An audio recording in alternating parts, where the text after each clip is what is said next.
James Carter, the White Boss, was a man of considerable influence and affluence, his corner office adorned with accolades and certificates that spoke of his success.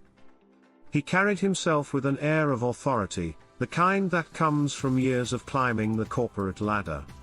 However, beneath his polished exterior lurked a prejudice he often managed to mask with professional decorum.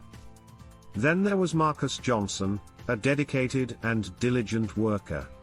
Marcus was known for his exceptional work ethic and his ability to handle the most challenging tasks with unwavering competence. His colleagues often remarked on his tireless dedication and his knack for problem solving. However, despite his evident capabilities and the respect he garnered from peers, Marcus felt the weight of an unspoken tension with James. James's animosity towards Marcus was not overt, it manifested in subtle, insidious ways. There were the occasional dismissive remarks, the overlooked contributions, and the assignments that seemed designed to set Marcus up for failure rather than showcase his skills. James would often credit others for work Marcus had done or disregard his ideas in meetings, only to later present them as his own or those of a favored employee. It wasn't that James doubted Marcus's abilities. In fact, he was acutely aware of them. But his bias, deeply ingrained and perhaps not fully acknowledged even by himself, painted Marcus in a different light. To James, Marcus's achievements were often diminished by a lens clouded with prejudice. Despite these obstacles, Marcus remained steadfast. He had encountered prejudice before and had learned to navigate it with resilience. He focused on his work, let his results speak for themselves, and maintained a professional demeanor. The tension reached a tipping point one day during a crucial project presentation. Marcus had worked tirelessly on the project, ensuring every detail was perfect. However, during the presentation, James repeatedly interrupted him, questioning his choices and undermining his authority on the subject. The room fell silent, colleagues exchanging uncomfortable glances. It was evident to everyone present that James's behavior was not merely a critique of Marcus's work but a manifestation of something deeper and uglier. After the meeting, a few colleagues approached Marcus, expressing their support and acknowledging the unjust treatment he was subjected to. It was a small but significant gesture, a reminder that not everyone in the office was blind to the reality of the situation. As the months went by, Marcus's reputation as the backbone of the company only solidified. His unparalleled work ethic and innovative solutions were the keystones of many successful projects. Colleagues, from entry-level employees to senior managers, sought his advice and guidance, knowing that without Marcus's contributions, the company would struggle to maintain its competitive edge. Despite his critical role, Marcus remained acutely aware of the CEO's lingering racial bias. James Carter, still wrestling with his own prejudices, found it difficult to acknowledge Marcus's contributions openly. The CEO's discomfort was palpable, manifesting in interactions that, while civil, were devoid of genuine appreciation or acknowledgement of Marcus's efforts. The true test of this bias came during the annual promotion reviews.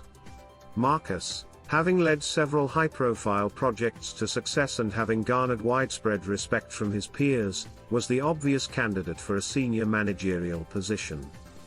His colleagues anticipated the announcement, convinced that this time, Marcus's dedication and hard work would be rightfully recognized.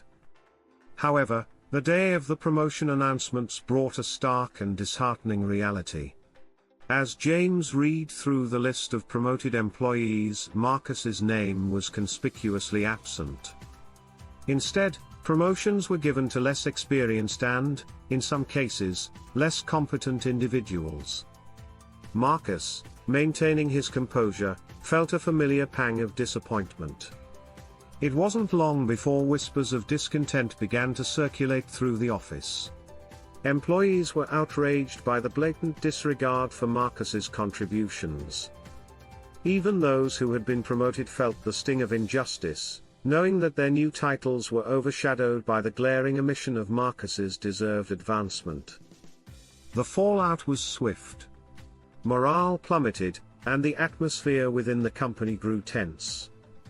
Productivity dipped as employees struggled to reconcile their loyalty to the company with their anger over the unfair treatment of one of their most valued colleagues. Projects began to falter without the steady hand of Marcus guiding them, and the cracks in the company's facade became increasingly visible. Realizing the gravity of the situation, the board of directors called an emergency meeting. They could not afford to let James's biases continue to jeopardize the company's future.